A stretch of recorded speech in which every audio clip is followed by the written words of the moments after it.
What is up, everybody? It's a crazy ox. Well, a very stuffy crazy ox, because 'tis the allergy season, so my apologies. I'm going to be going over quite a few things today. We have, of course, the regular weekly update, but on top of that, we're going to be going over the new gear trailer we got from Beyond Light, the new exotics, as well as an easier way to get Cipher Decoders for the Festival of the Lost, because they are a pain to get.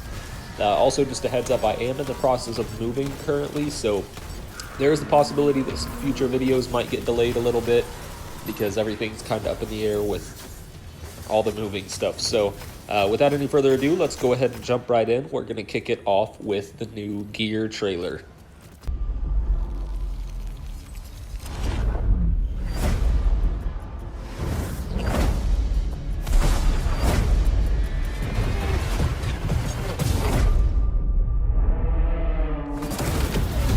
Alright, first up is No Time to Explain, an exotic pulse returning from D1. There's a little portal assistant there, similar to the one you get from an Arc Rift on Warlock.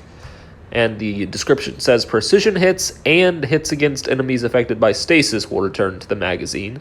Stack this effect to summon a portal, which will fire bullets from an alternate timeline of the weapon. Now, this makes sense, since the Exo Stranger is a time traveler, that her weapon would have something to do with time travel. But the original gear in D1, it was precision hits will return to the mag. So now it's been revamped a little bit on top of the portal with not just only precision hits, but hits on stasis-affected enemies will also return to the mag. That's going to be very interesting.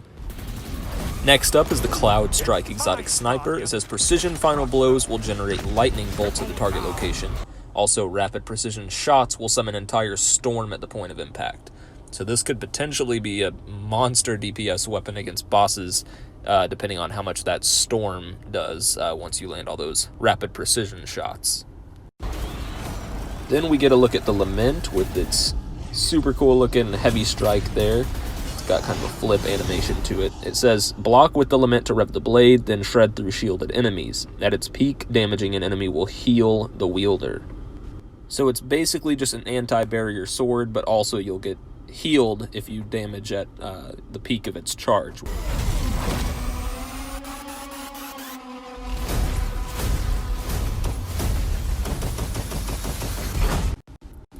Alright, Icefall Mantle for the Titan replaces your barricade with an overshield, which could be insane, especially in PvP, and especially if you have your resilience maxed out at 100. You can get it back every, 30 seconds or something like that. You can just keep popping overshields all the time. And next season, I'm going to be maining Titan. I like to switch what I main every season. Last was Warlock, this one was Hunter, so you'll probably see me using this one a lot. Then we have the Mask of Backrest, one of the coolest looking masks I've seen. Looks like a spin on Scarecrow or something. But it actually gives you the blink effect, similar to a Warlock, which this was kind of rumored coming up on Beyond Light that we would get either blink in our new Stasis Super or some exotics, so I'm definitely really excited to try this one out. Next up, there's Atheris Embrace, which gives you a superior weighted knife. It now has 2 ricochets, and higher damage, I believe. Also, I'm wondering if there's maybe a hidden aspect to it that gives it better tracking or something like that. Then we have Dawn Chorus, improved burns and daybreak damage, as if daybreak wasn't already powerful enough. This one may be more of an enhancement for PvE, I'm guessing, since it's already a one-tap in PvP. And for you soon-to-be Dark Guardians out there, there's the Necrotic Grip, melee spreads poison, which if you watch the slow-mo here, you can see 1, 2, and 3 rings of poison as the enemies are dying. So I believe when they die, it's going to actually release another thing of poison and just keep chaining as long as people are dying, which is going to be crazy for ad clear. Next up, there's Precious Scars for the Titan. Revive creates a shielding aura for you and your team. So this could be insane in elimination, for example, because if one of your teammates got down, you could res them, and then just all 3 go rush the other team while shielded. And finally, we have Salvation's Grip, which launches stasis projectiles. It's going to go in the heavy slot, and it looks like it can not only freeze enemies, but also fires the same type of grenade that freezes those big crystals on the ground and walls.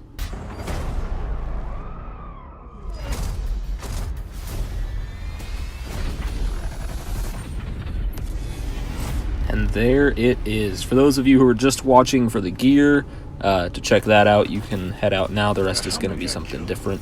Thank you for watching. But for those of you who wanted to stay, I do have a trick to get Cipher Decoders for Festival of the Lost this year a lot quicker than just your regular Gambit, Strikes, and Crucible. The drop rates have been super low on them, but it has been discovered that they do drop from patrol missions, and with how easy patrol missions are to do on the moon, I would highly recommend it.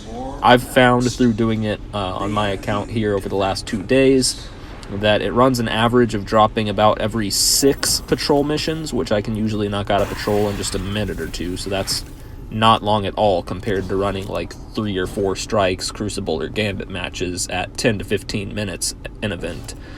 But yeah, anyways, the longest it's taken me to get one, I believe, was 8 patrols. But besides that, like I said, it's about an average of 6 or 7 patrols to get one to drop. So in the course of an hour and a half, I was able to open 12 chests in the Haunted Forest yesterday, and 30 minutes of that is accounting for the 2 runs in the Haunted Forest at 15 minutes apiece. So really, in just an hour, I found, 10 Cipher Decoders. So it's a lot more worth it to run it this way, in my opinion, than doing Strikes, Gambit, and Crucible. But now, without any further ado, let's jump into the weekly update.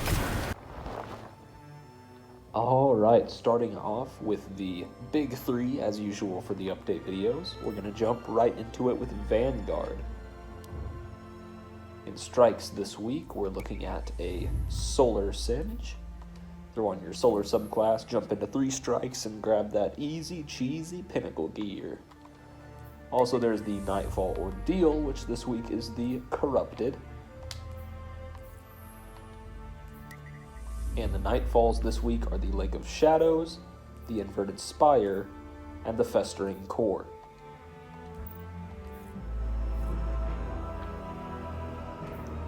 As far as Gambit goes, you can jump into your 3 matches in either one, Gambit or Gambit Prime, for another piece of easy Pinnacle gear. On top of that, just a reminder, once again, I'll keep saying it until Beyond Light rolls around, Gambit and Gambit Prime in Beyond Light are being merged together, with captains being replaced by phalanx, invader time being spaced out a little bit more, and the rounds overall being hopefully a little bit shorter. And then for the Reckoning, it's going to be Last Man Standing, Night Watch, Lonesome, Soul Survivor, and Just in Case for the Tier 3 reward. Crucible, be sure to knock out your regular 4 core matches for another piece of easy Pinnacle gear, as well as Mayhem and Lockdown being the rotators, where you can knock out 4 of those for some powerful gear. Mayhem is definitely a really good way to grab some super kills. Flashpoint this week is going to be over on Titan, which means the Contact event is over on IO. I believe the last Interference mission is still replaying this week, possibly, so if you haven't gotten your title claimed yet for the Forerunner or MMXX, you could probably still grab that this week over on IO if you knock out your means to an end quest, which you should do that anyways because it does give you a piece of Pinnacle gear. This week, the Ascendant Challenge is in the Spine of Kyries, Escalation Protocol is Damcath, the Mask, who will reward the Ikalos Sniper Rifle, and the Heroic Menagerie is going to be Pagori, the Hydra that throws explosive or kamikaze harpies at you. And then jumping into the Moon, as usual, like I always say, plenty to do. You can knock out your Nightmare kills, 30 of those for powerful gear, your Luna's Calling mission for Eris for powerful gear, your weekly mission replay from Shadowkeep, and then the Nightmare hunts are going to be Crota, Fogoth, and Gaul. You also have Garden of Salvation. You can knock that out for Pinnacle gear, as well as your Pit of Heresy and Prophecy dungeons, which also both will give Pinnacle gear. Plenty of sources. And for the last part, we're just going to jump into Eververse. I tried to keep things short for the regular update because we did have those first 2 parts of the video. I don't want to try and hold this down to like 15 minutes max. I don't want to go over that with the additional content before the actual update video here.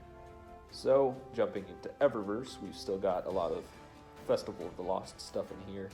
We have the Hexing Shell for the Ghost, the Rueful Whale, the Howling Projection for your Ghost.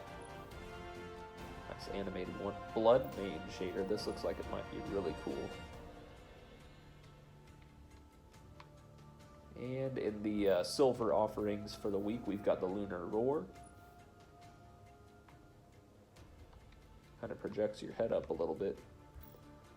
Halted Oblivion, the new sparrow for this festival. Spider Mask Ornament. Another Halloween one there. The Reanimated Entrance.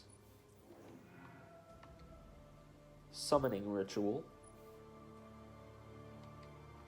And the daily, well, I can't tell. I don't think this is actually a daily offering, is it? I can't tell. It says it's owned, so it may be blocking it if it is daily, but usually it has that whole green banner on it saying it's a daily offering, so I'm a little bit confused there. But let's go ahead and jump into the bottom Bright Dust section. In the lower Bright Dust section, we have the Peaceful Rest emote.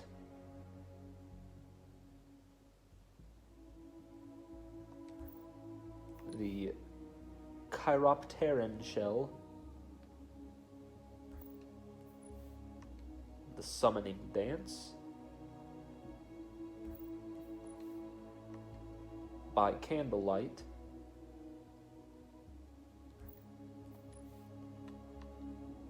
The Desmodus exotic ship. The Quantum Shell.